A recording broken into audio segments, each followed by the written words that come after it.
hindi po masyado naintindihan ni Congressman Marcoleta yung katanungan niya. Congressman Marcoleta, you cannot move because you are not a member of this committee.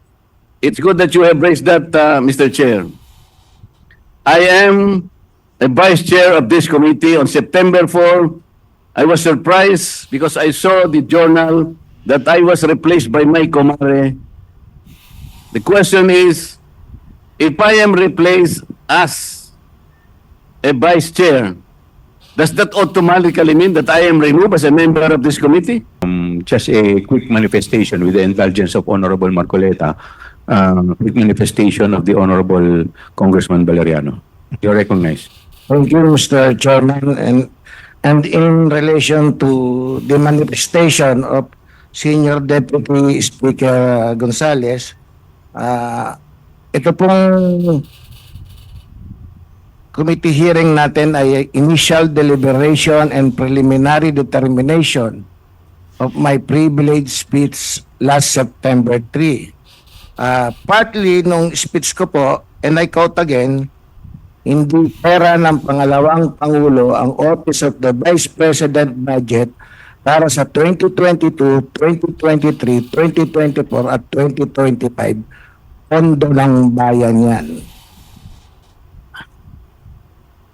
At yung iba po, pagkakataon na sana niyang patunayan sa Kongreso at sambayanan kung sino ang naging beneficiary ng kanyang mga socio-economic programs. At doon po, nilagay ko rin sa kanilang 2025 budget proposal, mayroong 977,615 beneficiaries at meron ding 793 strategic partnership noong 2023. Ako pa yung natuwa kanina sa pagdating ni Vice President dahil ang buong akala ko ay masasagot niya yung katanungan ko sa privilege speech. Subalit, sa pagtanggi niya po ng pag-take ng oath at halos hindi niya rin po sinagot ay nakakalungkot din po. At asahan po ninyo na kung sakali man na maging maayos ang kinalabasan ng COA findings, ako po ay nakahanda ulit na tumayo at magsalita ulit kung ano man ang magiging rekomendasyon ng Commission on Audit. Salamat po, Mr. Chairman. Thank you. The Honorable Marcoleta is now recognized for his interpellation. Maraming salamat, Mr. Chair. Mr. Chair, sasamantalahin ko na po ang presence po ng mga kinatawan ng Commission on Audit. Gusto ko po sanang itanong mula sa kanila, ano-ano pong mga opisina ng ating pamahalaan o ahensya ang pinagkakalooban po ng intelligence and confidential funds?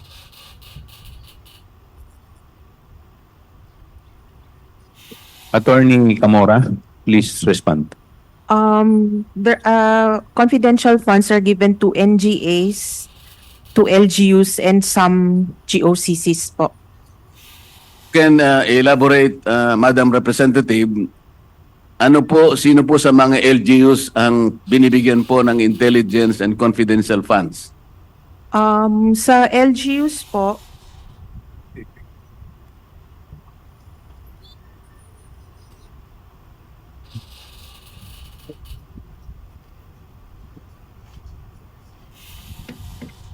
depende po sa LGU, sa POP po nila, Mr. Chair. Hindi po ba yung mga opisina ng mayor ay nakakatanggap ng intelligence and confidential funds? As long as it is part of their budget, Madam Chair, Mr. Chair. Kaya nga po tinatanong ko sa inyo, kayo po nakakaalam kasi kung sino-sino sa kanila. Karaniwan po yung opisina ng mayor, nakatatanggap po. Maaaring hindi lahat, ngunit nakatatanggap po basically yung opisina ng mayor. Tama po? According to the joint circular po, LGUs whose peace and order is a priority concern, sila po usually yung nag-allocate ng confidential. Kaya nga, thank you, Madam Chair, Mr. Chair. Congressman Marcoleta, you cannot move because you are not a member of this committee.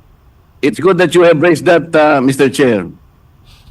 I am a vice chair of this committee. On September 4, I was surprised because I saw the journal that I was replaced by my comare. The question is, if I am replaced as a vice chair, does that automatically mean that I am removed as a member of this committee? Before you answer that, Mr. Chair, I think I need some legal basis before you answer that. Yes, your removal from the vice chair, you were removed in a plenary session, House Rules. Now, under Section 28 of the House Rules, it provides that the House shall, upon the recommendation of the Committee on Rules, organize committees, their membership, and jurisdiction. Therefore, your removal as vice chair and member of the House was a plenary action, and therefore, it should be the plenary who should include you as member or as vice chair. Thank you. Mr. Chair, it was very clear that I was removed as vice chair. I was not removed as a member. Because you were There is this distinction between being a member and vice chair. If I Yes, was but- removed as vice chair, but your appointment as vice chair, you were not appointed as member. Your appointment was as vice chair. So hindi naman po kayo Mr. Chair. in-appoint na as member bago kayo ginawang vice chair. Your immediate appointment was as vice chairman, and therefore your removal as vice chair will remove you as member also. Yun po yun. Yeah, And it's that a is plenary your- action. The committee has nothing to do with it. that is your opinion, Mr. Chair, but I am expecting that some kind of a basis should be presented that upon removal of a vice chair, that automatically also removes him as a member of that committee. That's all I am asking, Mr. Chair. So yun mga kataps, maraming salamat yung mga panonood mga Kasimi News.